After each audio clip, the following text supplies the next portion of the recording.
சரீரத்தை அழிக்க முடியுமா? முடியாது. ஏன்னா வார்த்தை குறிவிட்டது. அதுதான் பிரமாணம். வார்த்தை உரைத்த பிறகு என்ன செய்கிறார்? தேவன் பிரமாணத்தை வைக்கிறார். அப்ப இயேசு கிறிஸ்துவின் சரீரத்தையும் அவர் ஆவியையும் எதுவுமே செய்ய முடியாது.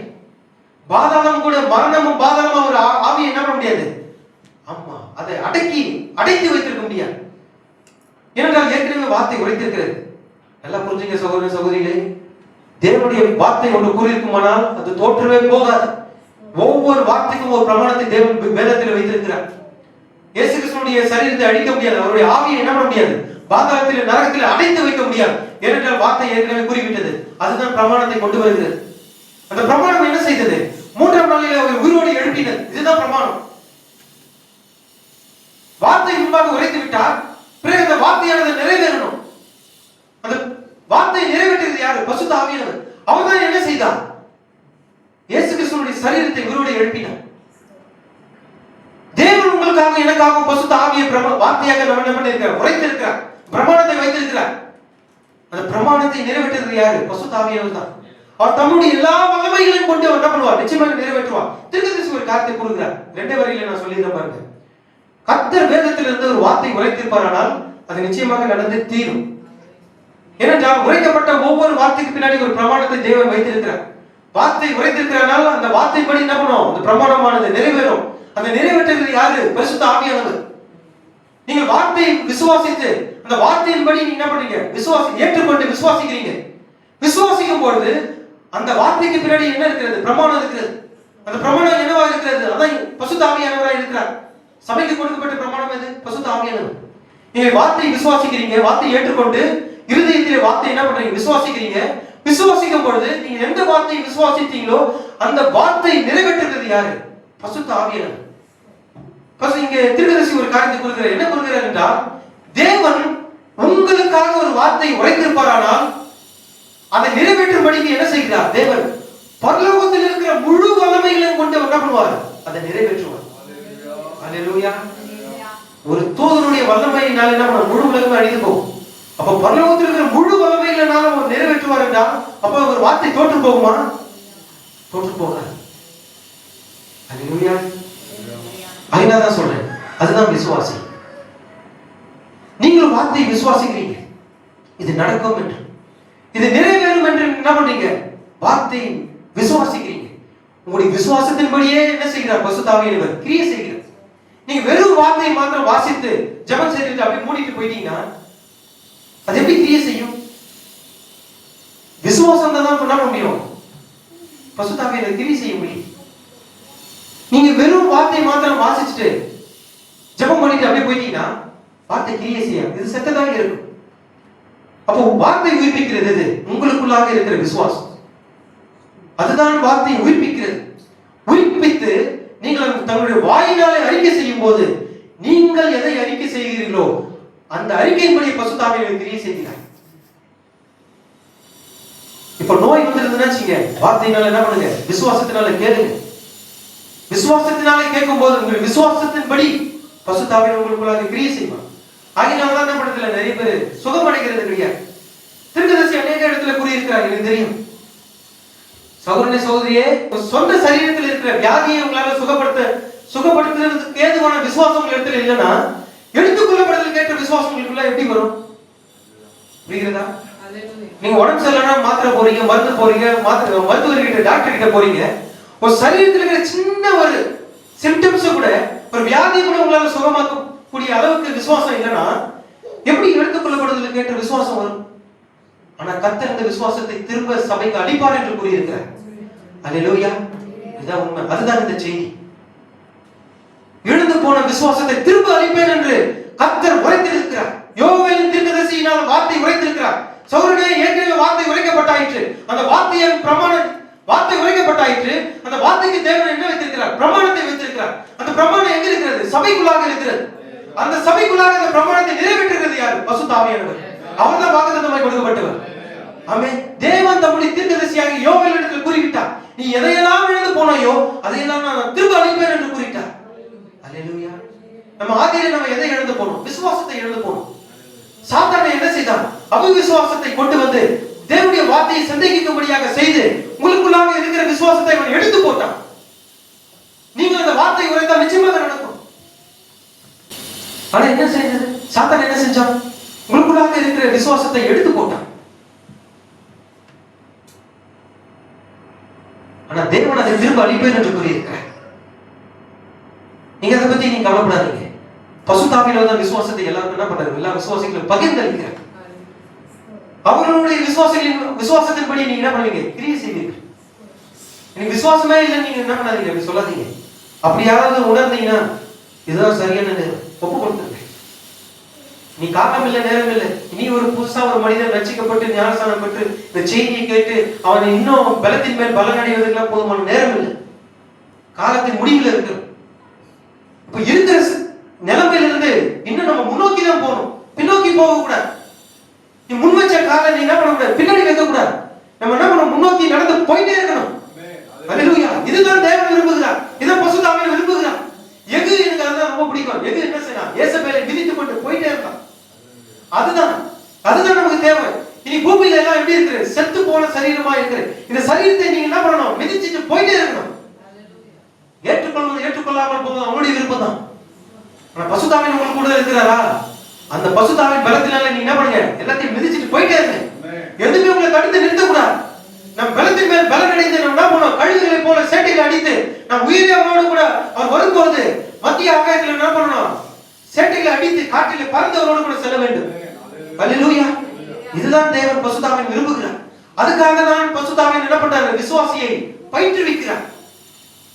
எல்லாவற்றையும் பயிற்றுவிக்கிறது எதுக்கு? இதுதான் பரிசுத்த ஆவியின் சபைக்கு கொடுக்கப்பட்டது. இதுதான் தேவன் நம்முடைய சபைக்கு ஒரு பிரமாணத்தை வைத்தார். அந்த பிரமாணம் தான் பரிசுத்த ஆவியானவர். நீங்கள் அவரை கிரியை செய்ய அனுமதிக்கும் போது அவர் தன்னுடைய பிரமாணத்தை உங்கள் மூலமாக அவர் நிறைவேற்றுகிறார். நீங்க அப்ப என்ன செய்யணும், பரிசுத்த ஆவியை உங்களுக்குள்ளாக அனுமதிக்கும். அப்பதான் என்ன செய்ய முடியும், நீங்கள் எல்லா காரியங்களை செய்ய முடியும். தேவன் இயேசு கிறிஸ்து செய்த அதே அற்புதங்களை என்ன செய்ய உங்களால் செய்ய முடியும். அற்புதத்தின் நாட்கள் கடந்து போயிருதுன்னு சொல்லி தீர்க்கதரிசி அநேக இடத்துல கூறியிருக்கிறார். இன்னைக்கு இருக்கிறவங்க பாஸ்பிட்டேரியன் பேப்டிஸ்ட் சபையில போய் பாத்தீங்கன்னா அதை ஏத்துக்கவே மாட்டாங்க. இன்னும் அதெல்லாம் நடக்குமா, அதெல்லாம் போயிடுறது, அதெல்லாம் போயிடுறது, அதெல்லாம் நடக்காது, அதெல்லாம் போலி. உண்மையா செய்கிறது இல்ல, இப்பவும் அது ஜீவிக்கிறது. ஏனென்றால் கர்த்தர் யோவேலின் தீர்க்கதரிசியினால் என்ன பண்ண உரைத்திருக்கிறார், நான் இவை எல்லாவற்றையும் என்ன பண்ணுவேன், சபைக்கு திரும்ப அளிப்பேன் என்று சொல்லி இருக்கிறார். இப்பவும் அது நடக்கும். இப்பொழுதும் நான் நிற்பது எவ்வளவு நிச்சயமோ அதே போலதான் பரிசுத்த ஆவியானவர் இருக்கிறார். ஏன்னா ஏற்கனவே வார்த்தை உரைக்கப்பட்டாங்க. என்ன உரைக்கப்பட்டிருக்கு, என் நாமத்தினால எங்கே 2 பேர் கூடியிருக்கிறார்களோ அவர் மத்தியில் இருப்பேன். இது வார்த்தை உரைத்து விட்டார். வார்த்தை உரைத்து விட்டார் என்றால் பின்னாடி என்ன இருக்கிறது, பிரமாணம் இருக்கிறது. நீங்க அவிசுவாசமாக சந்தேகமாக இங்க இருந்தீங்கன்னா பரிசுத்த ஆவியானவர் கிரியை செய்ய முடியாது. உங்களுக்கு சுகமாக்குவது என்னுடைய கருத்துல இல்ல, ஊழியக்காரனுடைய கருத்துல இல்ல, தேவனுடைய கருத்துல இல்ல, விசுவாசத்தின்படி தான் இருக்கு. அல்லேலூயா. உங்களுடைய விசுவாசத்தின்படி தான் பரிசுத்த ஆவியானவர் கிரியை செய்வார். அதுதான் தேவன் என்ன செய்திருக்கிறார், பிரமாணத்தை பரிசுத்த ஆவியாக சபைக்கு கொடுத்திருக்கிறார். இப்ப விசுவாசத்தின்படி தான், எல்லாமே விசுவாசத்தின்படி தான். இப்ப விசுவாசம் இல்லாம தேவனை பிரியப்படுத்துவது கூடாத காரியம் என்று வேதம் கூறியிருக்கிறது. அல்லேலூயா. இந்த யோபு இருக்கிறே பழமையான ஒரு புத்தகம். யோபு எல்லாருக்குமே தெரியும். இயேசு கிறிஸ்து இந்த பூமியிலே வருவதற்கு முன்பாக 4000 வருஷத்துக்கு முன்பாகவே யோபு இயேசு கிறிஸ்து வருகிறதை அவன் கண்டார். உண்மை. யோபு ஒரு தீர்க்கதரிசி. யோபு அதை கண்டான். 4000 வருஷத்துக்கு முன்பாக இயேசு கிறிஸ்து பூமியிலே வருவதற்கு முன்பாக அவன் அதை கண்டான்.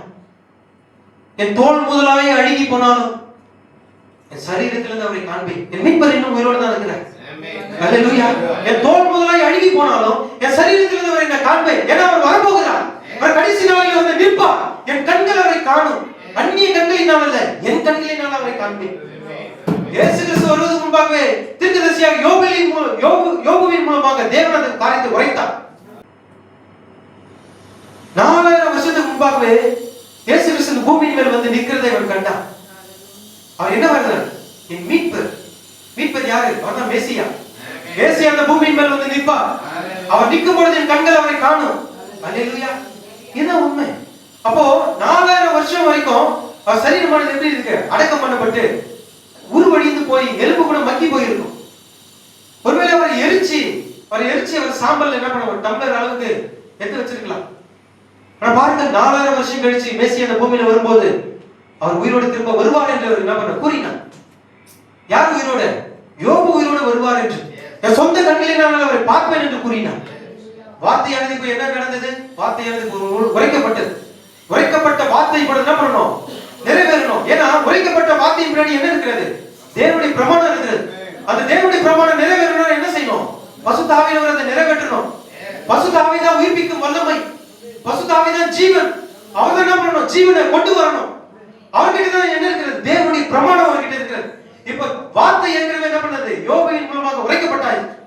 இந்த உரைக்கப்பட்ட வார்த்தைக்கு பின்னாடி தேவனுடைய பிரமாணம் இருக்கிறது. அந்த பிரமாணத்தை நிறைவேற்றுவது தான் பரிசுத்த ஆவி இங்க இருக்கிறார். இப்போ வார்த்தை உரைக்கப்பட்டாயிற்று, அது நிறைவேற்றா இல்லையா? இதான் காரியம். 4000 வருஷத்துக்கு முன்பாக யோபு சொல்லிட்டார்.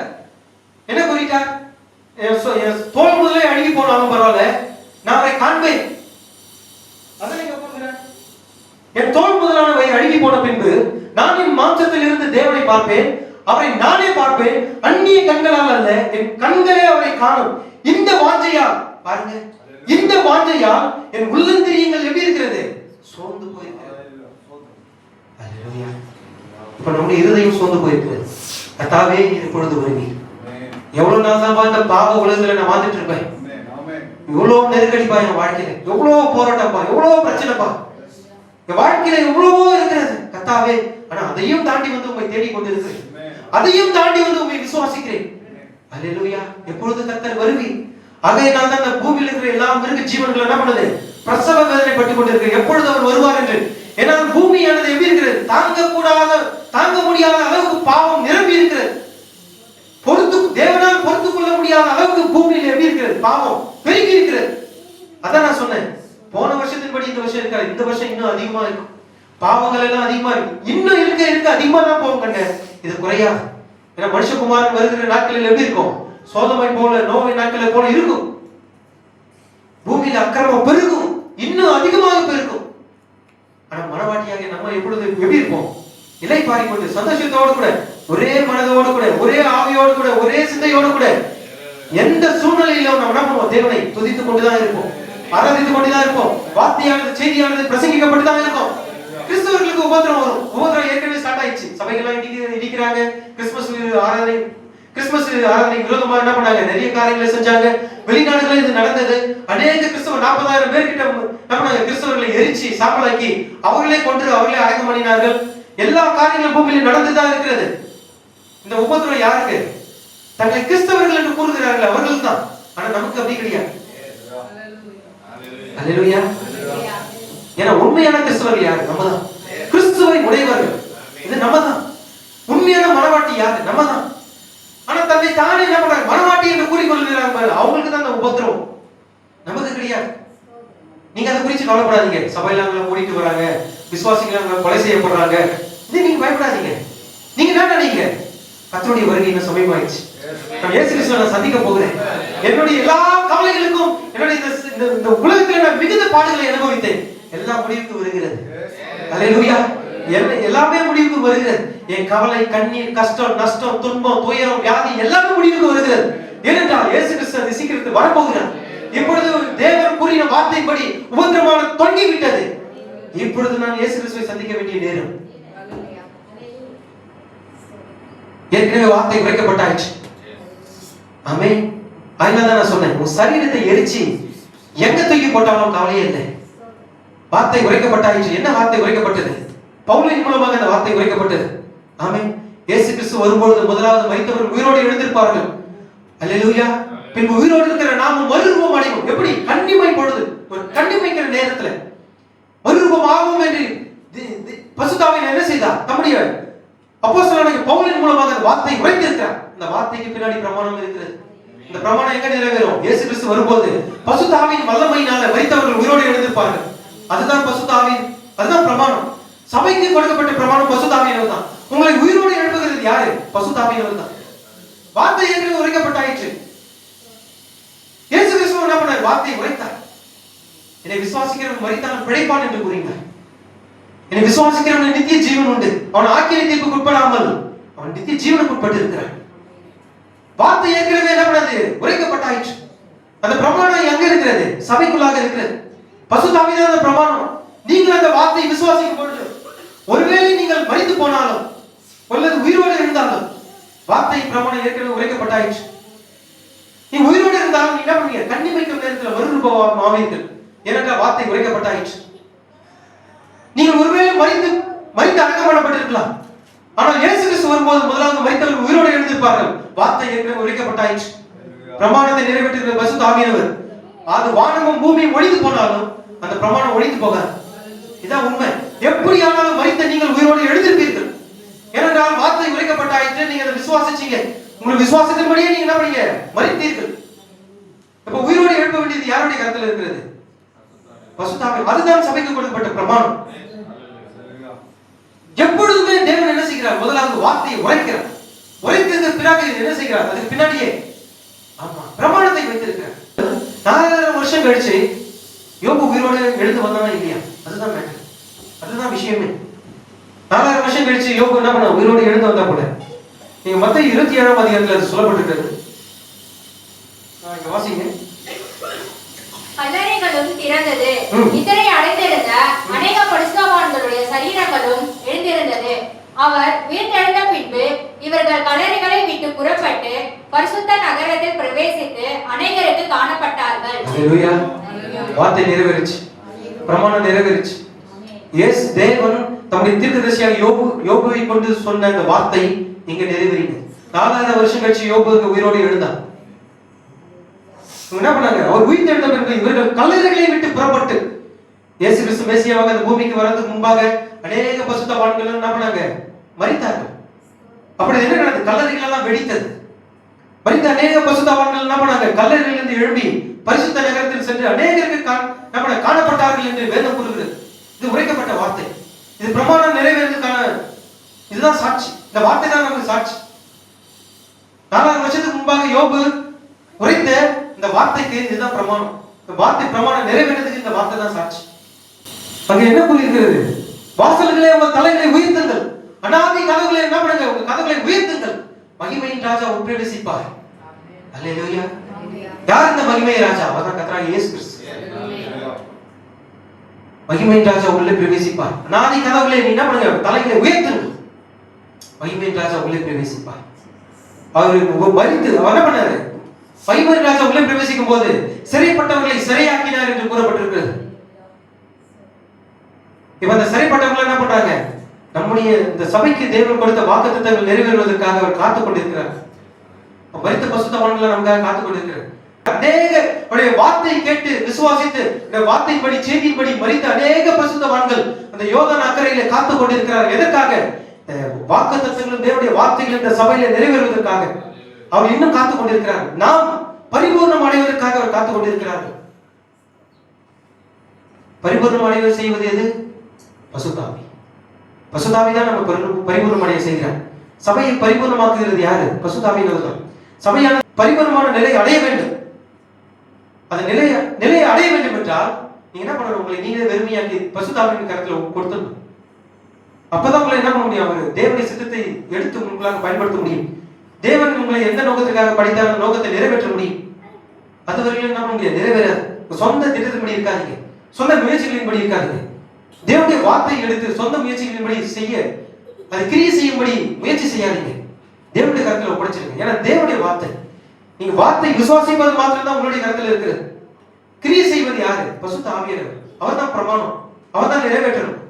நீங்கள் செய்ய வேண்டியது விசுவாசிப்பது, தேவனுடைய வார்த்தையை எடுத்து விசுவாசிப்பது. தேவன் ஏற்கனவே வார்த்தை உரைச்சிட்டார். உரைக்கப்பட்ட வார்த்தை எல்லாம் எங்க இருக்கிறது? உங்களுடைய கருத்தில் இருக்கிறது. இதுதான் வேதாகமம். இது உங்களுடைய கருத்தில் இருக்கிறது. உரைக்கப்பட்ட வார்த்தை, the voice of God, the saint the Lord. கர்த்தர் உரைக்கிறதாவது இந்த செய்தி கொண்டு வந்தது யாரு? 7ஆம் தூதர். அவருடைய செய்தி உரைக்கப்பட்ட வார்த்தை, இது எழுதப்பட்ட வார்த்தை. ரெண்டுமே உங்க கையில இருக்கிறது. ஒரு கழுகுக்கு 2 சேட்டை இருக்கிறது போல உங்களுக்கு 2 சேட்டை இருக்கிறது. அதுதான் வேதாகமம், உரைக்கப்பட்ட வார்த்தை, எழுதப்பட்ட வார்த்தை, உரைக்கப்பட்ட வார்த்தை. அப்ப நீங்க அந்த வார்த்தையை நீங்க என்ன பண்ணணும்? சந்தேகப்படாமல் அப்படியே விசுவாசிக்க. அப்படி விசுவாசிக்கும் போது தேவன் என்ன செய்கிறார்? ஆமா, பரிசுத்த ஆவியானவர் அது மேல் கிரியை செய்கிறார். அவர்தான் பிரமாணம். தேவன் எப்பொழுதுமே என்ன பண்றார்? முதலாவது வார்த்தையை உரைத்து பிறகு பிரமாணத்தை அது பின்னாடி வைக்கிறார். இயேசு கிறிஸ்து தேவன் என்ன செய்தார்? வார்த்தை உரைத்து தன்னுடைய ஜீவனை அந்த வார்த்தைக்கு பின்னாடி வச்சிட்டார். உங்களால் புரிந்து கொள்ள முடிகிறதா? தேவன் வார்த்தை உரைத்து தன்னுடைய ஜீவனை என்ன பண்ணாரு? அது பின்னாடி வச்சிட்டார். என் ஆத்துமாவை பாதாளத்தில் விழி, பசுத்தாவானின் அழிவை காண ஒட்டீர் என்று கூறி அந்த வார்த்தை உரைத்து அது பின்னாடி தன்னுடைய ஜீவனை வைத்தார். ஏன் தன்னுடைய ஜீவனை வைத்தார்? அவரை காட்டிலும் பெரியவர் இந்த பூமியில யாருமே கிடையாது. அல்லேலூயா. அதுக்காகத்தான் அவர் என்ன செய்தார்? தன்னில் தானே ஆணையிட்டார். ஏன்னா தன்னை காட்டிலும் இந்த பூமியில யாருமே பெரியவர்கள் யாருமே கிடையாது. தேவன் ஒருவரே பெரியவர். அவரை காட்டிலும் பெரியவர் யாருமே இல்லாததுனால அவர் தன்னில் தானே ஆணையிட்டு என்ன பண்ண? வார்த்தை உரைத்து பிறகு தன்னுடைய ஜீவனை அதுக்கு பின்னாடி வார்த்தையின் பின்னாடி வச்சுட்டார். இப்ப நல்லா புரிஞ்சுங்க, ஒவ்வொரு செய்தியின் பின்னாடியும் ஒரு பிரமாணம் இருக்கு. நீங்க கேட்கிற ஒவ்வொரு வார்த்தையின் பின்னாடியும் என்ன பண்ணும்? பிரமாணம் இருக்கு. தேவன் ஆதியில அப்படிதான் வச்சார். வெளிச்சத்தை உண்டாக்க என்ன பண்ணது? வெளிச்சம் உண்டாக்க கடவுள் என்று கூறும்போது வார்த்தையானது என்ன பண்ணது? அதை சிருஷ்டித்தது. சிருஷ்டித்துக்கு பிறகு என்ன பண்ணது? சிருஷ்டிப்புக்கு பின்னாடி பிரமாணத்தை வைத்தார். அந்த பிரமாணம் இன்னமும் ஜீவித்துக் கொண்டிருக்கிறது. பூமி என்ன பண்ணது? தனக்கு வைத்த பிரமாணத்தை இன்னமும் நிறைவேற்றிக் கொண்டிருக்கிறது. தன்னைத்தானே சுற்றி கொண்டு சூரியனை சுற்றி கொண்டு வருகிறது. அதே போலதான் சபையும் தேவனுடைய பிரமாணத்தின்படி இயங்க வேண்டும். இதுக்கு முன்னாடி சபையானது இயங்குச்சா? இன்னைக்கு சபை ஸ்தாபனங்கள் அப்படிதான் இயங்கிட்டு வருதான்னு பாத்தீங்கன்னா கிடையாது. அவர் தேவனுடைய பிரமாணத்தின்படி இயங்கவில்லை. அவர் சொந்த கோட்பாடுகளின்படி இயங்கிக் கொண்டிருக்கிறது. மனிதனுடைய கற்பனைகளின்படி ஒரு சபைகள் என்ன பண்ணுது? இயங்கிக் கொண்டிருக்கிறது. ஆனா தேவனுடைய பிரமாணத்தின்படி இயங்கிக் கொண்டிருப்பது ஒரே சபைதான். அதான் மனவாட்டியின் சபை. அது பூமி முழுவதும் இருக்கிறது. ஏனென்றால் எங்கெல்லாம் செய்தி பிரசங்கிக்கப்படுகிறது அதே செய்தி தான் இங்கே பிரசங்கிக்கப்படுகிறது. வார்த்தை மாறுவதே கிடையாது, வியாக்கியானங்கள் மாறுவதே கிடையாது. ஏனென்றால் ஒருவேளை அமெரிக்காவில் இருக்கிற ஜெபர்சன்ல இருக்கிற பிரனம் டேபர்நாக்கல்ல அவர் என்ன பிரசங்கிக்கிறாங்களோ அதே செய்தி தான் இங்கே பிரசங்கிக்கப்படும். அங்கே பரிசுத்த ஆவியானவர் எந்த கிரியை செய்கிறார் அதே பரிசுத்த ஆவியானவர் இங்கே கிரியை செய்கிறார். இதுல எந்த ஒரு மாற்றமே கிடையாது. ஆனா ஸ்தாபனம் அப்படி கிடையாது. ஒவ்வொன்றுக்கும் ஒரு கோட்பாடு, ஒருத்தர் வித்தியாசமா இருப்பாங்க. ஒரு சபையில என்ன பண்ணுவாங்க? நகையெல்லாம் போட்டுக்கிட்டு ஜீன்ஸ் பேண்ட் எல்லாம் போட்டுட்டு டிஷர்ட்லாம் போட்டுட்டு போவாங்க. ஒரு சபையில என்ன பாத்தீங்கன்னா எப்படி இருப்பாங்க? ஒயிட் அண்ட் ஒயிட்ல ஃபுல்லா ஒயிட் அண்ட் ஒயிட்ல போட்டு தங்கள் முகத்தை மூடி எல்லாத்தையும் கவர் பண்ணிட்டு இருப்பாங்க. சில பேர் பாத்துருக்கீங்களா? தலையில ஒரு துண்டு மட்டும் கட்டிட்டு போவான், முகாடு போட்டுட்டு போவான். முகாடு செய்தியில பார்த்தோம். வார்த்தை எப்பவுமே கண்டிப்பானது. நான் எப்பவுமே முகதாட்சணியை பார்க்க மாட்டேன். வார்த்தை கண்டிப்பானது. ஏன்னா தேவனுடைய வார்த்தை தான் ஞாபகம் போகுது. நியாயத்திற்கு நாள் நியாயத்திற்க போகுது. தேவனுடைய வார்த்தை எப்பவுமே என்ன பண்ணாது? முகதாட்சணியை பார்க்காது. இயேசு கிறிஸ்து பூமியில் இருக்கும்போது முகதாட்சணியை பார்த்தாரா? அவர் என்ன கூறினார்? புள்ளின் கீழ் படுத்துக் கொண்டிருக்கிற பாம்பின் கூட்டமே என்று கூறினார். நீங்க யாரு? உபச்சார சந்ததியார் என்று கூறினார். முகதாட்சணியமே பார்க்கல. என்னடா இது, இவங்க எல்லாம் படிச்சவங்களா இருக்கிறாங்களே, நல்ல பெரிய அங்கீகளை போட்டுட்டு நல்லா இடுப்புல ஒரு பெரிய கயிறு கட்டிட்டு பெரிய என்ன பண்றாங்க? தலையில ஒரு முக்காடெல்லாம் போட்டுக்கிட்டு பெரிய ஆளுங்களை போட்டுருக்காங்களே, நம்ம இப்படி எல்லாம் பேசலாமா? நினைக்கவே இல்லை. வார்த்தை என்ன கூறுகிறது? அதுதான் தேவனுடைய வார்த்தை. எப்பவுமே முகதாட்சணியை பார்க்காது. இதே தேவனுடைய வார்த்தை தான் நியாயத்திற்க போகுது உலகத்தை. தேவன் எப்படி நியாயத்திருப்பார்? முகதாட்சணி இல்லாம நியாயத்திருப்பார். அதனாலதான் வார்த்தையை உரைக்கும் போது நான் எப்பவுமே முகதாட்சணியமே பார்க்கறது கிடையாது. ஏன்னா நான் முகதாட்சணியம் பார்த்தேன் என்றால் நியாயத்திற்குள்ள நானும் ஒரு நாள் நிற்க வேண்டியிருக்கும். எந்த வார்த்தை நியாயத்திருக்குமோ அதே தான் என்னையும் நியாயத்திருக்கும். உங்களுக்கு நியாயத்திருக்கிற அதே வார்த்தை தான் என்னையும் நியாயத்திருக்கும். நியாயத்திற்கு யாருமே தப்பிக்க முடியாது. அதான் உண்மை.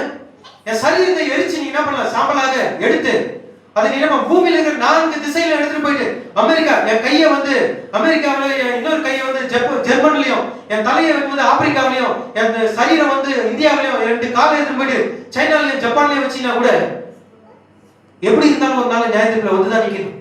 அது யாராலும் தடுக்க முடியாது. ஏன்னா வார்த்தையின் பிரமாணம் உரைக்கப்பட்டாயிற்று. வார்த்தை ஏற்கனவே உரைக்கப்பட்டாயிற்று.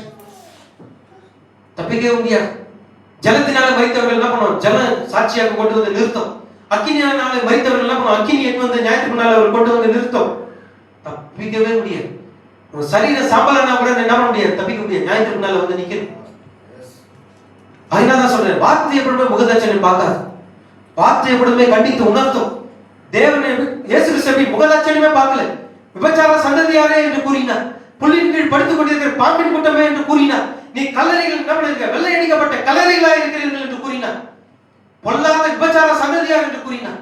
முகதாட்சணியமே கிடையாது. அதனாலதான் என்ன பண்ணாங்க? ஒரு இடத்துல கேள்வி கேட்கறது பயந்தாங்க. ஆண்டவரே, போதகரே, நீ ஒரு இடத்துல என்ன பண்ணுது? முகதாட்சணியம் பார்க்கறதில்லை என்று எங்களுக்கு தெரியும் கூறினார்கள். வேதத்தில் கூறியிருக்கிறது. அதனாலதான் சொல்றேன், சத்தியத்தை அறியுங்கள், சத்தியம் உங்களை விடுதலையாக்கும். நடந்த சகோதரர் அப்படி பேசுறாரு, அதனால நம்ம அந்த சகோதரர்கிட்ட பேசக்கூடாதுன்னு நினைக்காதீங்க. நீங்க சத்தத்தை மாத்திரம் கவனிங்க. இது பலிபீடத்திலிருந்து புறப்படுகிற சத்தம். இது மனிதனாய் நிச்சயமாக மனிதனுடையதான் இருக்காது, அது தேவனுடையதான் இருக்கும். ஏன்னா பசுத்த ஆவி இல்லாமல் ஒருவனும் என்ன பண்ண முடியாது? வேதத்தை எடுத்து போதிக்க முடியாது. பசுத்த ஆவி இல்லாமல் என்ன பண்ண முடியாது? இயேசுவை கர்த்தர் என்று கூறக்கூடாது. தேவன் தன்னை காட்டிலும் பெரியவர் யாருமே இல்லாதனாலே தம்மை தானே ஆணையிட்டுக் கொண்டார். வார்த்தை உரைத்து அது பின்னாடி தன்னுடைய ஜீவனை வைத்துக் கொண்டார். என்ன வார்த்தை உரைத்தார்? இந்த ஆலயத்தை இடித்து போடுங்கள், 3 நாளைக்குள்ள என்ன பண்ணுவேன், உயிரோடு எழுப்புவேன். ஏனென்றால் இயேசு கிறிஸ்து தேவனுடைய பிரமாணத்தை அறிந்திருந்தார். ஏற்கனவே உங்களுக்கு தெரியும் உரைக்கப்பட்ட வார்த்தை என்ன, என் ஆத்துமாவை பாதாளத்தில் விழி, பரிசுத்தவானின் அழிவை காண ஒட்டி. ஏற்கனவே தேவன் என்ன செய்தார், தம்முடைய தாசனாகி தாவீதின் மூலமாக பரிசுத்த ஆவியின் ஏவுதலினால் இது உரைக்கப்பட்டிருக்கிறது. இயேசு கிறிஸ்து ஏற்கனவே அந்த பிரமாணம் தெரியும், தேவனுடைய பிரமாணம் என்னவென்று. அந்த வார்த்தைக்கு பின்னாடி தான் என்ன பண்ணுது, ஒரு ஜீவனம் அறிந்திருக்கிறது அவருக்கு தெரியும். அதனால தான் அவர் தைரியமா சொன்னார், இந்த ஆலயத்தை எடுத்து போடுங்க, 3 நாளைக்குள்ளே என்ன பண்ணுங்க, இந்த ஆலயத்தை திரும்ப நான் உயிர்ப்பிப்பேன். ஏன்னா வார்த்தை ஏற்கனவே உரைக்கப்பட்டது. அப்படியானால் நீங்க என்ன பண்ணக்கூடாது, பயப்படக்கூடாது. தேவனுடைய வார்த்தையை எடுத்து தைரியமா இருக்கிறது நீங்க என்ன பண்ணுங்க, இந்த வார்த்தை வேதத்தில் எழுதியிருக்கிறது, இது நிச்சயமா நிறைவேறும் என்று விசுவாசிங்க. ஏன்னா அந்த வார்த்தைக்கு பின்னாடி எப்பொழுதுமே ஒரு பிரமாணம் இருக்கும். அதை நிறைவேற்றுவதற்கு பரிசுத்த ஆவியானவர் இருக்கிறார். பரிசுத்த ஆவியானவர் நிறைவேற்ற வேண்டும் என்றால், நீங்கள் எதை கேட்டுக்கொண்டீர்களோ அதை நிறைவேற்ற வேண்டும் என்றால் நீங்க என்ன செய்யணும், பரிசுத்த ஆவியானவரை கிரியை செய்ய முடியாத நீங்கள் அவரை அனுமதிக்க. உங்க சொந்த சிந்தனை வந்து தடை போட்டுரும், பரிசுத்த ஆவியானவரை கிரியை செய்யாதபடி. உங்க சொந்த வழிகளில் இருந்த பரிசுத்த ஆவியானவரை கிரியை செய்யாதபடி தடை போட்டுரும். எல்லாமே தடை பண்ணிடும். நீங்க தான் அவருடைய வழிக்கு வர வேண்டும். நீங்க தான் அவருடைய வார்த்தையின்படி நீங்க அவர் இடத்துல வர வேண்டும். நம்ம செய்திக்குள்ளாக வருவோம். ஆபிரகாம் ஆதியாகமம் 20ஆம் அதிகாரம் 5-6 வசனங்களை வாசிப்போம். இவன் தன் சகோதரி என்று அவன் என்னோட சொல்லவில்லையா? அவன் தன் சகோதரன் என்று இவளும் சொன்னாலே, உத்தம இருதயத்தோடும் சுத்தமான கைகளோடும் இதை செய்தேன் என்று சொன்னான். அப்பொழுது தேவன், உத்தம இருதயத்தோடே நீ இதை செய்தாய் என்று நான் அறிந்திருக்கிறேன். நீ எனக்கு விரோதமாக பாவம் செய்யாதபடிக்கு உன்னை தடுத்தேன். ஆகையால் நீ அவளை தொட நான் உனக்கு இடம் கொடுக்கவில்லை. பாருங்கள், இந்த யார் பேசுறதுன்னு பாத்தீங்கன்னா, இந்த உரையாடல் யாருக்குன்னு பாத்தீங்கன்னா, அபிமெலேக்கு என்ற ஒரு ராஜா, பெலிஸ்தருடைய ராஜா அபிமெலேக்கு. அவருக்கும் தேவன் நடக்கிறது ஒரு உரையாடல், ஒரு கான்வர்சேஷன். இந்த கான்வர்சேஷன்ல என்னன்னு பாத்தீங்கன்னா, அபிமெலேக்கு வந்து எந்த ஒரு தவறும் செய்யல. ஆபிரகாம் என்ன செய்தான், உயிருக்கு பயந்து தன்னுடைய சொந்த மனைவி சகோதரி என்று சொல்லும்படியாக என்ன பண்ணா, அவனுடைய மனைவி சாராளத்தில் சொன்னான். என்ன பண்ணது, ராஜா வந்து கேட்டாரா, நீ ஒண்ணு அவர் புருஷன், அவர் வந்து என்னுடைய சகோதரன் சொல்லு. ஒருவேளை என்ன கேட்டாருன்னா என்ன பண்ண, உன்ன சகோதரின்னு சொன்னேன். ஒருவேளை எதுக்காக அப்படி சொன்னார்னா, நீ வெகு இன்பம், அதாவது வெகு சௌந்தரியம் உள்ளவராய் இருக்கிறாய், ஆகினால என்ன பண்ணுவான், உன்னுடைய அழகி நிமித்தம் என்னை கொன்று போட்டு உன்னை மனைவியாக்கி கொள்வான். ஆகினாலே நீ என்ன பண்ண, சகோதரி அவரை சகோதரன் சொல்லிடுன்னு சொல்லிட்டார். ராஜா என்ன பண்ணார், நம்பி வேலைக்காரனை அனுப்பி என்ன பண்ணாரு, அந்த பெண்ணை நீங்க அந்த சகோதரி நீங்க என்ன பண்ண, அந்த பெண்ணை அழைத்து கொண்டு வாருங்கள். ஆபிரகாமத்துல விசாரிக்கும் போது ஆபிரகாம் என்ன சொல்ல, இல்ல அவர் என்னோட சகோதரின்னு சொல்லிடுறார், உயிரி நிமித்தமா. அபிமெலேக்கு இது தெரியாது, அவன் எந்த தப்பும் செய்யல. சகோதரி தானே சொன்னா, அப்ப நம்ம திருமணம் செஞ்சுக்கலாம்னு சொல்லி என்ன பண்றாரு, அந்த பெண்ணை அழைத்து வரும்படி வேலையாட்களை அனுப்பி அவளை அழைத்து கொண்டு வரும்படி செய்தார். ஆனா அபிமெலேக்கு எந்த தவறும் செய்யல. பாருங்கள், கர்த்தருடைய வார்த்தை ஏற்கனவே ஆபிரகாமுக்கு உரைக்கப்பட்டாயிற்று. என்ன உரைக்கப்பட்டாயிற்று, சாராள் உன் மனைவியாக சாராளின் மூலமாக ஒரு மகன் பிறப்பான் என்று கர்த்தருடைய வார்த்தை ஏற்கனவே உரைக்கப்பட்டாயிற்று. தேவன் ஏற்கனவே ஒரு வாக்குத்தத்தத்தை யார்கிட்ட கொடுத்தார், ஆபிரகாமிடத்துல கொடுத்தார். ஆபிரகாமே உன் மனைவியாக சாராளின் நிமித்தமாக ஒரு மகன் உனக்கு பிறப்பான். இதான் வாக்குத்தத்தம், ஏற்கனவே வார்த்தை உரைக்கப்பட்டாயிற்று. ஆனா இங்க ஆபிரகாம் என்ன செய்தான், தன்னுடைய மனைவியை சகோதரி என்று சொல்லிவிட்டான். இப்படி சொல்வது நிமித்தமாக பிரமாணம் நிறைவேறாமல் போகுமா என்ன? இப்படி சொல்வது நிமித்தமாக வார்த்தை தோற்று போகுமா என்ன? இப்படி சொல்வது நிமித்தமாக வார்த்தை நிறைவேறாமல் போகுமா என்ன? தேவன் உரைத்த வார்த்தை எப்படியானாலும் நிறைவேறும். அது எந்த சூழ்நிலையானாலும், எந்த சமயமானாலும், எந்த நேரமானாலும், எந்த காலநிலையானாலும் இதை பத்தி கவலையே இல்லை. தேவனுடைய வார்த்தை எப்பொழுதுமே என்ன பண்ணும், நிறைவேறும். வானம் பூமி ஒழிந்து போனாலும் வார்த்தைகளோ ஒழிந்து போவதில்லை. வார்த்தையில ஒரு உறுப்பு கூட என்ன பண்ணுவது கிடையாது, ஒழிந்து போகாது. இப்ப ஆபிரகாம் வந்து தன்னுடைய மனைவியை சகோதரி என்று சொன்னது நிமித்தமாக பிரமாணம் மாறிவிடுமா? பிரமாணம் மாறாது. கர்த்தர் உரைத்ததுதான், பிரமாணமே மாறாது. எப்படி என்னாலும் அந்த நிறைவேறிய தீர்வு. இப்ப என்ன நடந்தது, ஏன்னா வார்த்தை உரைச்சிட்டார். அந்த வார்த்தையின் பிரமாணம் என்ன பண்ணணும், நிறைவேறணும். நிறைவேறுவதற்கு தேவனே வந்து என்ன பண்றாரு, அபிமெலேக்கு சொப்பனத்துல வந்து பேசுகிறார். அபிமெலேக்கே, நீ என்ன பண்ண, அந்த பெண்ணை அவனுடைய புருஷனிடத்தில் நீ என்ன பண்ணு, அனுப்பிவிடு. அவன் ஒரு தீர்க்கதரிசி, அவன் உனக்காக அவன் என்ன செய்வான், வேண்டுதல் செய்வான். நீ இப்பொழுதே அனுப்பிவிடு. நீ அவனை அனுப்பாவிட்டால் உன்னையும் சென்ற கூட்டத்தையும் என்ன பண்ணுவேன், பூமியிலிருந்து நிர்மூலமாக்கி வார்த்தை நிறைவேறணும், பிரமாணம் நிறைவேறணும். ஏனென்றால் தேவன் ஆபிரகாமுக்கு வாக்குத்தத்தம் பண்ணினார், வாக்குத்தத்தம் நிறைவேறணும்.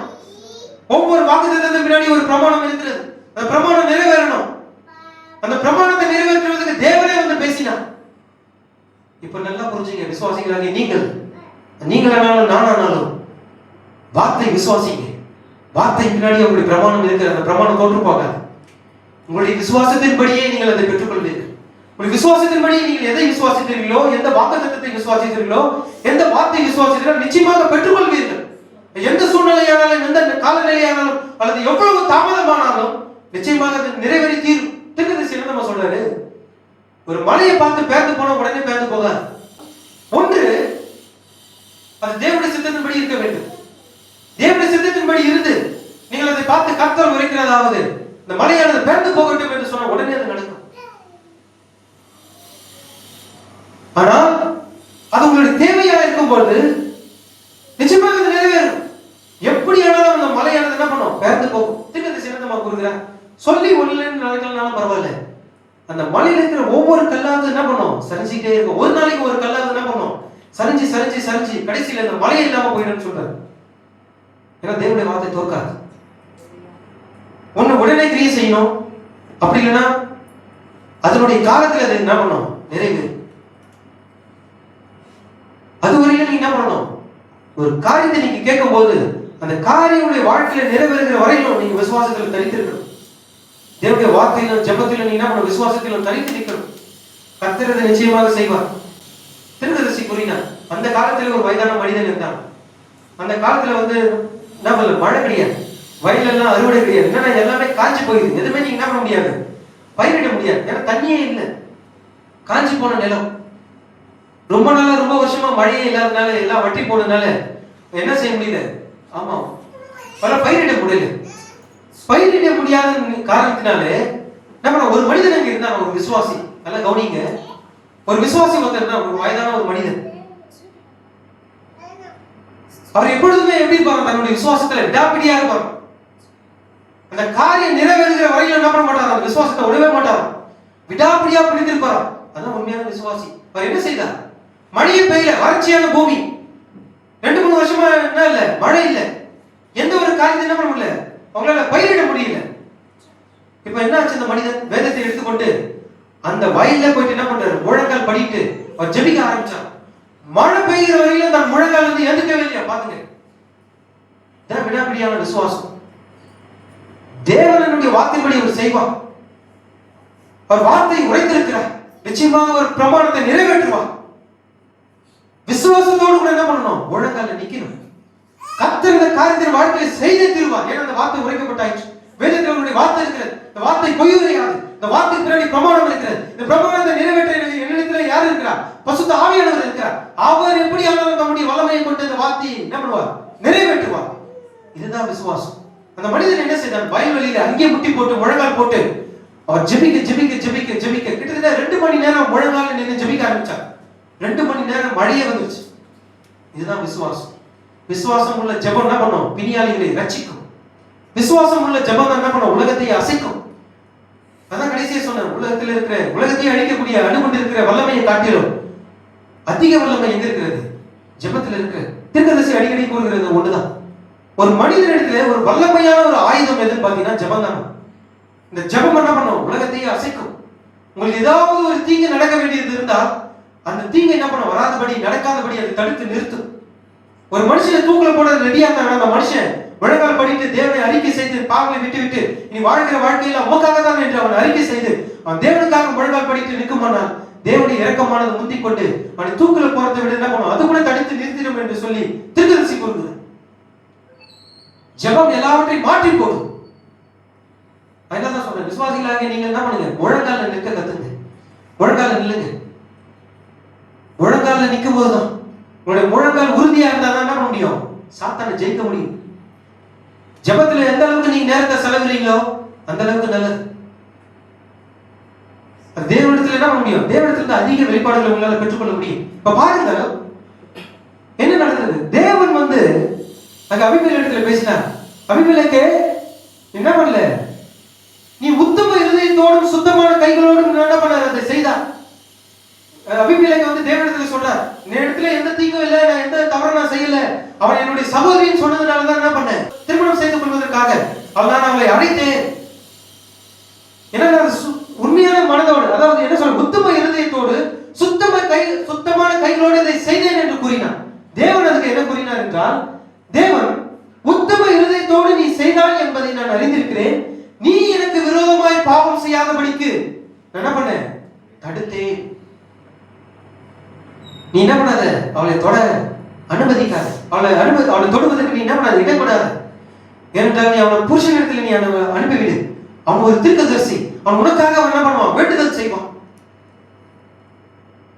ஆனா நீ அவளை அனுப்பல, நீ அவனை சேர்ந்த கூட்டம் அந்த பூமியில் இராதபடிக்கு என்ன நிர்மூலமாக்கி போட்டுருவேன்னு சொல்லிட்ட.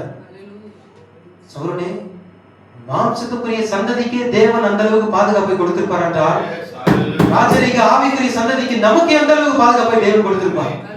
அழிந்து போகிற மாம்சத்துக்கே தேவன் அந்த அளவுக்கு பாதுகாப்பு கொடுத்திருப்பார் என்றால், அழியாமைக்குரிய இந்த ஜீவன் நமக்குள்ளே வைத்திருக்கிறார். அப்ப எந்த அளவுக்கு நம்ம பாதுகாப்பு தேவன் எங்க நம்ம வைத்திருக்கிறார், அவருடைய ரத்தத்தின் கீழாக வைத்திருக்கிறார். ரத்தத்தையும் தாண்டி நம்ம முடியாது, எதுவுமே சாத்தான் உள்ள வர முடியாது.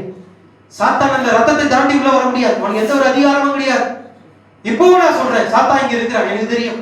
வார்த்தையை பிரசங்கிக்கும் போது சாத்தான் இங்க இருக்கிறான், பசுத்த ஆவியானவர் இங்க இருக்கிறார். சாத்தான் இந்த கதவுக்கு வெளியாக நின்று கொண்டிருக்கிறார், அவன் ஒரு கழுத்த நிழலாக இங்க நின்று கொண்டிருக்கிறான். இந்த வார்த்தையை செய்தி அவன் கேட்டுட்டு இருக்கான். பசுத்த ஆவியானவர் இங்க இருக்கிறார், ரெண்டு பேருமே இங்க இருக்கிறாங்க. சாத்தானுக்கு தெரியும், சாத்தானுக்கு எந்த ஒரு அதிகாரமும் கிடையாது. உன் ஜீவனை கூட அவனால எடுக்க முடியாது. உன் ஜீவனை எடுக்கணும்னா முதலாவது தேவன் அவனுக்கு என்ன பண்ணணும், அதிகாரத்தை கொடுக்கணும், அனுமதிக்கணும். தேவன் அனுமதித்தால் ஒழிய சாத்தான் என்ன பண்ண முடியாது, தொட முடியாது. நீ போட்டிருக்க ட்ரெஸ்ஸை கூட தொட முடியாது. அநேக விபத்துகள் வரும், உன்னை மோதுகிறது போல என்ன பண்ணும், விபத்துகள் நடக்கும், ஆனா உன்னை தொட முடியாது. அல்லேலூயா.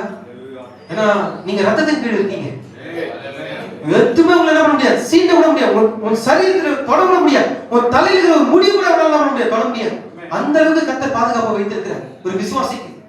ஏன்னா கர்த்தர் வார்த்தை உரைத்திருக்கிறது, பிரமாணம் எங்க இருக்கிறது, சபையில இருக்கிறது. அவரே அந்த வார்த்தையா இருக்கிறார், வார்த்தையை நிறைவேற்றுறது பசுத்த ஆவியானவரா இருக்கிறார். அப்ப பசுத்த ஆவியை நீங்க பெற்றிருந்தா மாத்திரம் தான் உங்களுக்கு பாதுகாப்பு, இல்லைன்னா பாதுகாப்பே கிடையாது.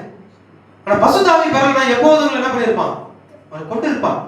எப்போதும் நம்ம என்ன பண்ணிருப்போம், நியாயத்தீர்ப்பு நாள்ல போய் நின்றுப்போம். எப்போதும் நியாயத்தீர்ப்புல போய், எப்பொழுது மரித்து போய் நியாயத்தீர்ப்புல மரணத்துல பாதாளத்துல இருந்திருப்போம். பாருங்க, இங்க தேவன் வந்து ஆபிரகாமை சந்தித்தார். 3 பேர் வரார்கள் தூதர்களாக. தேவன் வந்து என்ன பண்ணாரு, ஆபிரகாமை வந்து சந்தித்தார். அந்த செய்தி எனக்கு ரொம்ப அருமையான ஒரு செய்தி, அருமையான என்ன தொட்ட ஒரு செய்தி, அருமையான ஒரு செய்தி. எல்லா செய்திகளும் எனக்கு தொட்டிருக்கு, அது போல இதுவும் ஒரு செய்தி. ஆபிரகாம் வந்து என்னத்துல இந்த குறை இருக்கிறதுன்னு சொல்லி என்ன பண்ணல, தேவனிடத்துல அறிக்கையே சொல்றேன். இந்த செய்தி தெரிஞ்சிருப்பவங்களுக்கு உங்களுக்கு தெரியும், செய்தி ஏற்கனவே கேட்டவங்களுக்கு தெரிஞ்சிருக்கும். ஊழியக்காரர்கள் குறித்து பிரசங்கித்திருக்கிறார். என்னவென்றால், ஆபிரகாமிடத்துல தேவன் வரும்போது, ஒரு மதியானமான உஷ்ணமான ஒரு பகல் வேளையில தேவன் வரும்போது ஆபிரகாமை வந்து சந்தித்தார். ஆபிரகாம் வந்து சந்தித்து என்ன பண்ணாரு, ஆமா பாலடை கட்டி என்ன பண்றாரு, அந்த மிருகம் ஆடு மாடுகளை அடிச்சு இறைச்சிகளை எடுத்து வந்து வைக்கிறார், எல்லாம் சமைச்சு எடுத்து வந்து வைக்கிறார். அவர் என்ன பண்ற, திருப்தியாக சாப்பிட்டு முடிச்சு அவர் போகிற வரையிலும் ஆபிரகாமிடத்துல எனக்கு இந்த குறை இருக்கிறது, எனக்கு குழந்தை ஒண்ணு தரேன்னு சொன்னீங்களப்பா, இது வரைக்கும் எனக்கு கொடுக்கலையப்பா, எப்ப கொடுப்பீங்க, முறையிடவே இல்லை. அவனிடத்துல எந்த ஒரு பலவீனமான காரியங்களை தேவனிடத்துல அறிக்கையே சொல்லல. அவன் என்ன செய்தான், தேவனை அவன் அழைத்தான், வரவழைத்தான். தேவனை நீ வாரும் என்று, நீ வாரும், நீ உட்காரும், நாம் உமக்கு சமைத்து உமக்காக அடித்து புசித்து ஒரு இறைச்சியை கொண்டு வருகிற வரையில் நீ என்ன பண்ணாதீங்க, இந்த இடத்தை விட்டு போகாதரும் என்று என்ன பண்ணான், தேவனிடத்துல வேண்டிக் கொண்டான். தேவன் வருகிறதை நினைச்சு, தேவன் வந்த உடனே, தேவனே எனக்கு ஒரு குழந்தை தர சொன்னீங்களப்பா, எப்ப பார்த்திருப்பீங்க, வயது என்ன பண்ணுது, வயது கடந்து சென்று விட்டது, 100 வயசு எனக்கு, எப்பொழுது எனக்கு குழந்தை தருவீங்க, என் தோல் எல்லாம் சுருங்கி போச்சு, எனக்கு வெள்ள முடி, என் சரீரத்தில் பலனே இல்லை, என் மனைவி எப்படி இருக்கிறா, பலவீனமா இருக்கிறா, வயது முதிர்ந்து போயிருக்கிறோம், எப்படி என் சரீரத்தில் இன்பம் உண்டாக இருக்கும், ஏன்னா தோல் எல்லாம் சுருங்கி போச்சு, எனக்கு எந்த ஒரு பலனும் இல்லை, ஒரு குழந்தையை வயிற்றுல உருவாக்கக்கூடிய அளவுக்கு கூட எனக்கு என்ன பண்ணது இல்லை, என் சரீரத்தில் பலன் இல்லை.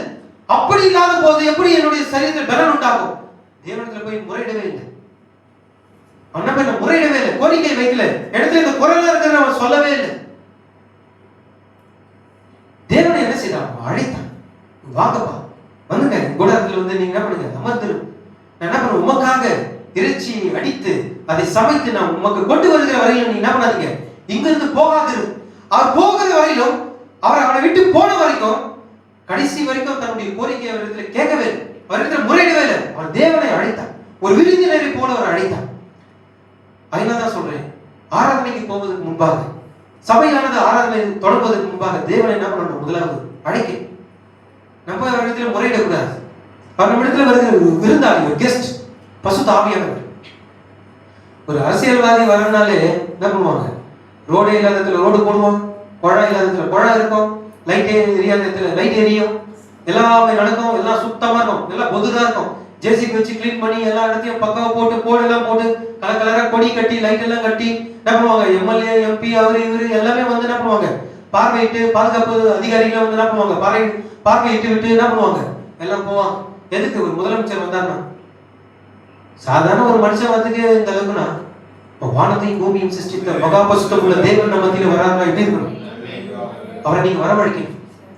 என்னதான் சொல்றாரு? வேதமும் அதுதான் வார்த்தை உரைத்திருக்கிறது. என்ன உரை இருக்கிறது? பசுத்தாவினை நீங்க எப்படி வரவழைக்கணுமா? முழு இதயத்தோடு கூட, முழு சிந்தையோடு கூட, முழு மனதோடு கூட, முழு பலத்தோடு கூட நீங்க என்ன பண்ணணும்? அவரை வரவழைக்கணும். சொந்த சிந்தனைகள் இருந்தா எப்படி வருவார்? வரமாட்டார். சொந்த முயற்சிகளின்படி நீங்க வந்திருந்தீங்கன்னா எப்படி வரும்? வரமாட்டார். சொந்த சிந்தனைகள் எல்லாத்தையும் நீங்க என்ன பண்ணுங்க? தூக்கி எரிஞ்சிருங்க. ஆபிரகாம் எப்படி அவரை வரவழைத்தது போல நாமும் வரவழைக்க வேண்டும். நீ வாரும், என் மத்தியில வந்து கர்த்தர் நீ கிரியை செய், நீ வாருப்பா, இறங்கி வா, நீ ஆவினால என்னை நிரப்பும், நீ வார்த்தைகளினால என்னை நிரப்பும், நீ விசுவாசத்தை இன்னும் அதிகமாய் ஊக்குவியும், எனக்குள்ள இருக்கிற விசுவாசத்தை தட்டி எழுப்பும், என்னுடைய ஆவியை அனலாக்கும், நான் குளிர்ந்து போகாதபடிக்கு என் ஆவியை என்ன பண்ணுங்க? அனலாக்குங்க. வார்த்தை கேளுங்க, நிச்சயமாக வருவான், செய்வான். ஏன்? வார்த்தை உரைத்திருக்கிறது, கோட்பாடை அதாவது வார்த்தை உரைத்திருக்கிறது. பிரமாணத்தை நிறைவேற்றுவதற்கு தான் பரிசுத்த ஆவியானவர் சபைக்கு வாக்குத்தத்தமாய் கொடுக்கப்பட்டிருக்கிறார். அவர் நிறைவேற்றுவார். நீங்க கேட்காத வரைக்கும் நீங்க எதுவுமே பெற்றுக்கொள்ள முடியாது. இதுதான் காரியம். நீங்க கேட்டாதான் பெற்றுக்கொள்ள முடியும். கேட்காத வரைக்கும் நீங்க என்ன பண்ண முடியாது? பெற்றுக்கொள்ள முடியாது. என்ன பண்ணுங்க? தேவனை நோக்கி, கர்த்தாவே இந்த வார்த்தையினால் இன்று என்னை நிரப்புவீரா? இந்த காலை வேளையில் இந்த ஆராதனையிலே என்னுடைய ஆவியினால் என்னை நிரப்புவீரா? நான் பரிசுத்த ஆவியை இன்னும் பெறாதிருக்கிறேன், இப்படி ஆவியினால் என்னை நிரப்புவீரா? என் வாழ்க்கையில் இந்த ஆசீர்வாதங்கள் இன்னும் வராமல் இருக்கிறது, இப்படி ஆசீர்வாதத்தினால் என்னை நிரப்புவீரா? செய்வார். அவர் ஆசீர்வதிக்கிற தேவன். சாப்பிடுறது என்ன பண்ணுது? ஆசீர்வாதம் ஆசீர்வாதம் ஆசீர்வாதம் சொல்லி என்ன பண்ண? ஆசீர்வாதத்தை கட்டு போட்டு வச்சிருக்கிறது. ஆனா தேவன் உண்மையாகவே ஆசீர்வதிக்கிறவர். நிச்சயமாக ஆசீர்வாதத்தை தருவார்.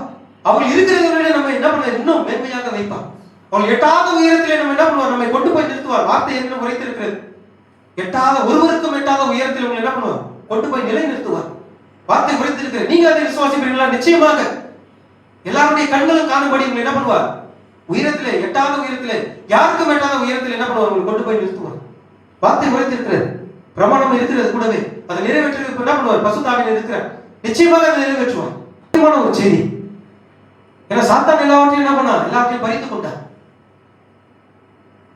படத்துல எந்த ஒரு அதிகாரமும் கிடையாது, எந்த ஒரு வல்லமையும் கிடையாது. அவன்கிட்ட என்ன இருக்கு சொல்லுங்க பாருங்க. அவனிடத்துல வல்லமையே கிடையாது. அவன் என்ன வல்லமை இருக்கிறது? உங்களை கொண்டு போட முடியுமா? உங்களை கொல்றது கூட அவனுக்கு வல்லமை கிடையாது. ஏன்னா உங்களை கொல்லணும்னா முதல்ல தேவன் அதுக்கு என்ன பண்ணணும்? அனுமதி கொடுக்கணும். அவனே வந்து என்ன பண்ண முடியாது? ஜீவன் எடுக்க முடியாது. அப்ப நீங்க எதை குறித்து பயப்படுவீங்க? நான் சொல்ற பாருங்க, நல்லா கவனிங்க. அவனிடத்துல என்ன இருக்குதுன்னா, தேவனுடைய வார்த்தையை சந்தேகிக்கும்படி அவன் செய்வான். அதுதான் அவனுடைய காரியம். உங்களுக்குள்ளாக இருக்கிற விசுவாசத்தை எடுத்து போடும்படியாக அதுக்கான முயற்சிகளை அவன் செய்வான். உங்களை வந்து பயப்படுத்துவான்.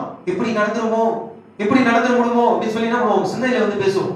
எப்படி நான் செஞ்சா அந்த காரியம் நடந்துருமோ என்ன பண்ணுவோம்? உங்களை பயமுறுத்துவோம். நான் தேவனுடைய வார்த்தை இது கூறியிருக்கு, இதுபடி செஞ்சா என் மனைவி என்னை விட்டு பிரிச்சிடுமோ, இல்ல என்னுடைய பிள்ளைகள் என்னை விட்டு பிரிச்சிடுவாங்களோ, என் தகப்பன் தாய் இல்ல, வார்த்தை கூறி இருக்கிறத அப்படி செய்யும். அவ்வளவுதான். அவ்வளவுதான். அதுதான் உண்மை.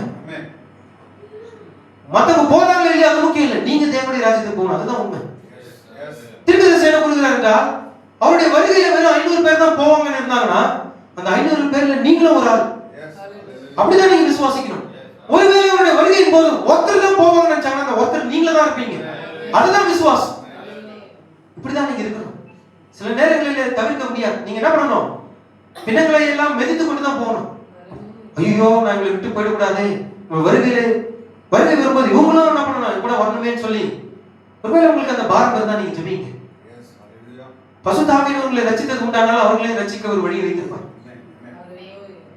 உண்மை. அவங்களுக்காக ஜெபிங்க, ஜெபம் பண்ணுங்க. உங்களுடைய விசுவாசத்தினாலே பசுத்த ஆவியானவர் கிரியை செய்தவர்கள் ரட்சிக்கும்படியாக என்ன பண்ணுவார்? ரட்சிப்புகளாக அழைத்துக் கொண்டு வருவார். ஒருவேளை உங்களுடைய ஸ்தானத்தை எழுந்து போனாலும் பரவாயில்ல, எப்படியாவது அவர்களை என்ன பண்ணணும் கொண்டு வர வேண்டும் என்று நினைக்காதீங்க. அது ஒருவேளை பிசாசா கூட இருக்கலாம். பிசாசு உங்களுடைய ஸ்தானத்தை எழுக்கும்படியாக என்ன பண்ணலாம்?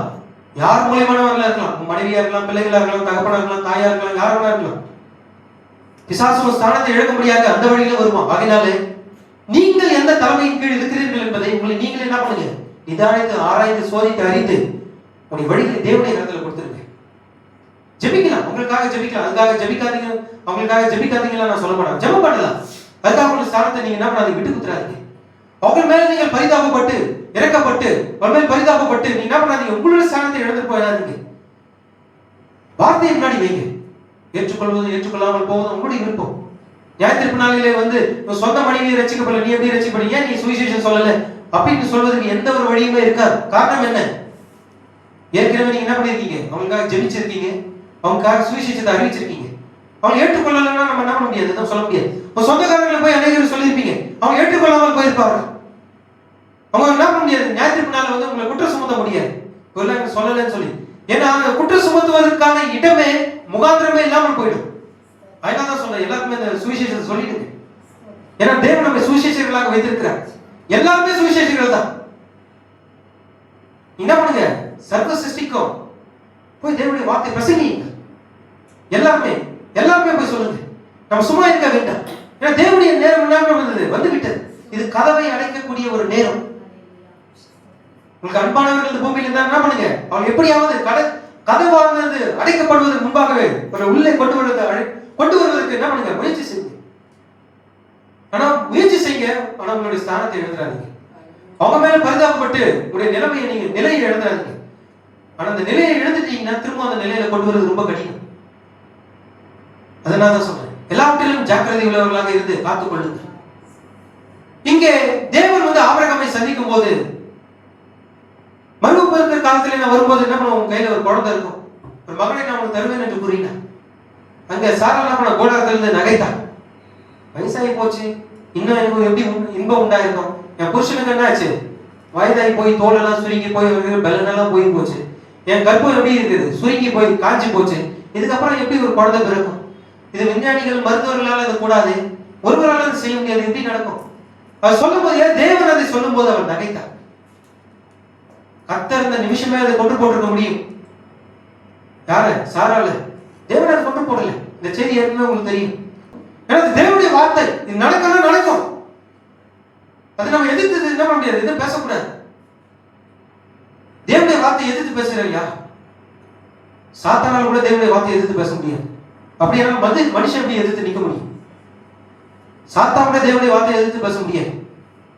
தேவனுடைய வார்த்தை என்ன பண்ண முடியாது, சாத்தானோட என்ன பண்ண முடியாது, எதிர்க்க முடியாது. ஏன்னா சாத்தானுக்கு தெரியும் தேவனுடைய வார்த்தை நம்ம தோற்கடிச்சிடும், தேவனுடைய வார்த்தை நம்ம கொன்று போடணும்னு அவனுக்கு தெரியும். தேவனுடைய வார்த்தைக்கு முன்பாக அவனுடைய கிரியைகள் என்ன பண்ணாது, கிரியை செய்யாது. தேவனுடைய வார்த்தை வரும்போது அவன் என்ன பண்ணான், சிரிச்சான், நகைத்தான். தேவனுக்கு தெரியும். ஏன்னா இருதயத்தின் ரகசியங்களை பகுத்து ஆராய்ந்து அறியக்கூடியவர் அவர். இருதயத்தின் ரகசியங்களாம் அவர் அறிந்திருக்கிறார். இருதயத்தின் ஆழங்கள் அவருக்கு தெரியும். உன் மனைவியாக சாரால் நினைக்கிறது என்ன? ஆனா தேவன் அதை அடித்தாரா? தேவன் அவரை என்ன பண்ண, நியாயத்தீர்ப்பு பண்ணினாரா? இல்ல. அவரை கொன்று போட்டாரா? இல்ல. ஏன்? ஒரு ஆபிரகாமின் ஒரு சரீரம். தேவன் நம்ம நினைச்சா எப்போ கொண்டு போட்டிருக்க முடியும்? நம் பாவத்தின் நிமித்தமாக இந்த பூமியில பிறக்கும்போது எப்படி உருவாங்க, அக்கிரமத்தில் உருவாக்கி பொய் பேசுகிறவர்களாக இந்த பூமியில வந்தோம். பசுத்த பவுல் அதை கூறுகிறார். அக்கிரமத்தில உருவாக்கி பொய் பேசுகிறவர்களாக இந்த பூமியில வந்தோம். அக்கிரம செய்கைக்காரராக, விபச்சாரக்காரராக, விக்கிர ஆராதனைக்காரராக. தேவன் அப்பொழுது நினைச்சால் அப்பவே கொண்டு போட்டிருக்க முடியும். ஆனால் ஒரு பிரமாணம் அங்கே இருக்கிறது. என்ன பிரமாணம்? ஏற்கனவே இந்த செய்தி நம்ம பார்த்திருக்கிறோம். உலகமானது அஸ்திபாரப்படுவதற்கு முன்பாகவே ஆதியிலே கிறிஸ்துக்குள் நம்மை தெரிந்து கொண்டபடியே. அல்லேலூயா. வார்த்தை ஏற்கனவே உரைக்கப்பட்டாயிற்று. ஏற்கனவே வார்த்தையாக உரைக்கப்பட்டாயிற்று. இப்ப அந்த பிரமாணம் இங்க இருக்கிறது. பிரமாணத்தை என்ன பண்ண முடியாது? தேவனே தன்னுடைய பிரமாணத்தை அழிக்க முடியாது. தேவன் கூறினதுதான். அவருடைய வார்த்தை அவரை மீற முடியாது.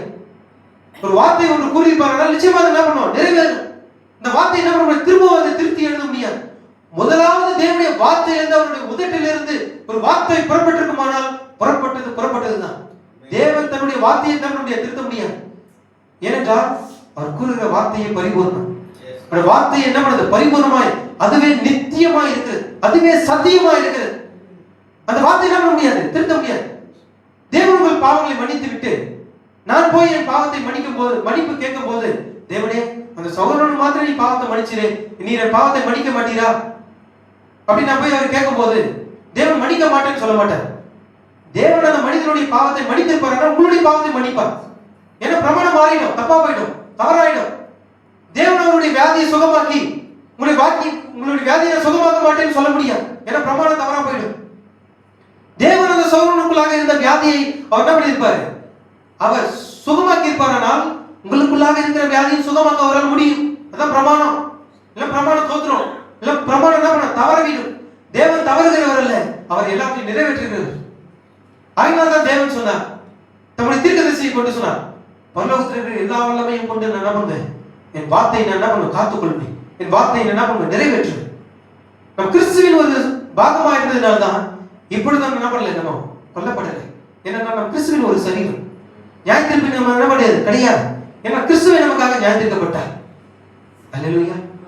அவருடைய வார்த்தையை என்ன பண்ண முடியாது? வார்த்தையை நியாயத்திற்க முடியாது. ஏன்னா அவர் வார்த்தையா இருக்கிறார், நாமும் அவருடைய வார்த்தையா இருக்கிறோம். வார்த்தை எப்படி இன்னொரு வார்த்தையை நியாயத்திற்க முடியும்? முடியாது. அதனால்தான் சொல்றேன், தேவன் எப்பொழுதுமே பரிபூர்ணமானது. இந்த வார்த்தை மீறுகிறது கிடையாது. நீங்க என்ன பண்ணுங்க? விசுவாசிகளாகி நீங்கள் தைரியமாக வார்த்தை எடுத்து நீங்க என்ன பண்ணுங்க? விசுவாசித்து அதன்படி நீங்க என்ன பண்ணுங்க? கடந்து செல்லுங்கள். தேவன் தம்முடைய வார்த்தையை என்ன பண்ணுவார்? அவர் கிரியை செய்வார். அதுக்காகத்தான் சபையின் பிரமாணமாக பசுத்தாவியில் கொடுக்கப்பட்டிருக்கிறார். எல்லாவற்றையும் அவர் நிறைவேற்றுவார். அல்லேலூயா. கர்த்தர் தாமே உங்களை ஆசீர்வதிப்பாராக. இந்த செய்தியை நம்ம தொடர்ந்து அடுத்த ஒரு பகுதியில் பார்ப்போம். கர்த்தர் நல்ல தேவனாய் இருக்கிறார். ஆமென். இயேசுவே நீர் எனக்கு போதுமானவர். எல்லாரும் சேர்ந்து பாடுவோம். உன்னை காட்டிலும் மண்ணை காட்டிலும், உன்னை காட்டிலும் மண்ணை காட்டிலும், இயேசுவே